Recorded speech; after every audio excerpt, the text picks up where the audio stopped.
On a recent podcast, an ESPN employee called Sage Steele said something out loud that you're absolutely not allowed to say out loud.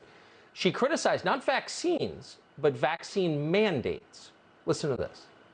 I didn't want to do it, but I work for a company that mandates it, and I had until September 30th to get it done or I'm out. I respect everyone's decision. I really do. Yeah. But to mandate it is sick.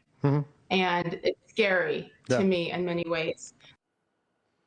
Well, it is sick and scary. Again, regardless of how you feel about the vaccine, forcing people to take a drug they don't want or need is grotesque. It shouldn't happen in this country. It's happening everywhere. No one's saying anything about it. Sage Steele, since she was in the mood to tell the truth, went on to say something else that's totally not allowed. She pointed out that the Democratic Party uses racial politics to gain power.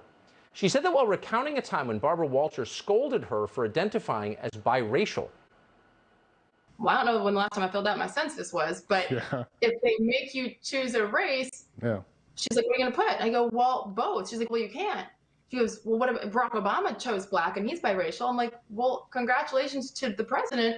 That's his thing. I go, I think that's fascinating considering his black dad was nowhere to be found, but his white mom and grandma raised him. But hey, you do you.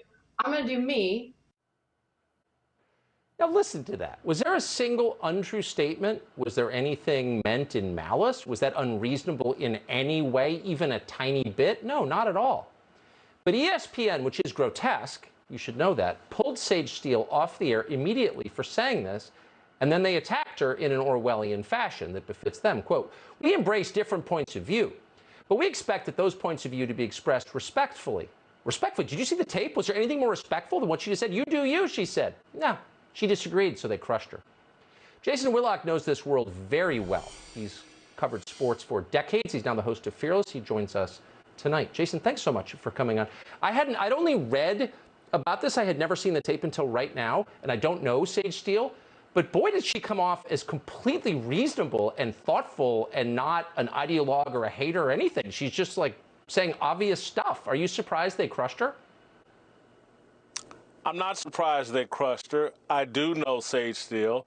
She's one of the best people working in our industry, and she's just coming from a real and authentic place. Yes. I think it's inappropriate that biracial kids, particularly when there's a black-white mix, are forced to choose and be assigned, oh, you're just black. You have to disavow the white half of you. I think it's perfectly appropriate for her to point this out. Sage Steele is biracial. I think this whole thing is a relic of the one-drop rule that was instigated in the 1700s, 1600s by racists. If you have one drop of black blood, therefore you're considered fully black. We love, in this modern society, this woke society, this social justice, Marxist society we're building, any relics from the racist past, we love to adopt and hang on to and apply to modern American society. That's why, again, racists came up with the one-drop rule, and we're beholden to it. Racists came up with calling black people the N-words.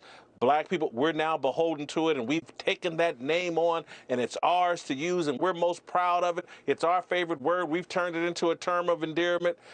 It's all comes from the fruit of the racist tree. Why modern-day racists are holding on to it while calling themselves liberators and freedom fighters and social justice warriors.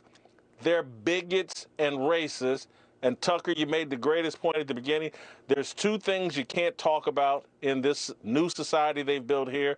You can't question the vaccine, and you damn sure can't question Barack Obama, who needs to be questioned and who Sage Steele has properly. This man should drop to his knees every day and thank his white mama and white grandparents for saving his rear end and helping create him and move him forward in life. And instead, he rejects the white side of his family and claims to be all black. It's a joke. They're all a joke. They're all racist. And they all are beholden to racist ideologies and beliefs that we should have let go in the 1700s and 1800s. But it empowers certain groups so they continue to, it empowers the Democratic Party, right? So that's why they do it. The third thing that you can't say is that there is a component to what we're watching that we can't see, that there's a spiritual dimension to the struggle this country is going through. You're one of the very few people I've ever heard say that out loud. I've been thinking about it since the first time you said it on our air. I just have to ask really quick, what kind of response do you get when you point that out? It's mixed, but Tucker, you've taken me to a great point, because I love to hammer it. It needs to be hammered over and over again, and that's why your show is so important. But we should be taking our identity in Christ, not in skin color, not in these superficial things, your sexual preference or your gender identification. All of these identities have taken precedent over what used to be our primary identity. Are you a believer? Are you a Christian? Once you identify as that, now I can see the commonality between Tucker Carlson and Jason Whitlock. We're both believers. We're both Christians. We both love our country. Those things that unite us, they're telling us to disavow and embrace things, skin color and sexual orientation or gender identity. Those things separate us. They want us to lean into that and lean away from God. That's the mistake we're making here in this country. See, I used to think you were just a great talker and a great sports reporter. Now I think, you know, when you say things like that, I think you're one of the most important voices that we have. So I appreciate your coming on the show and saying that. Jason Whitlock.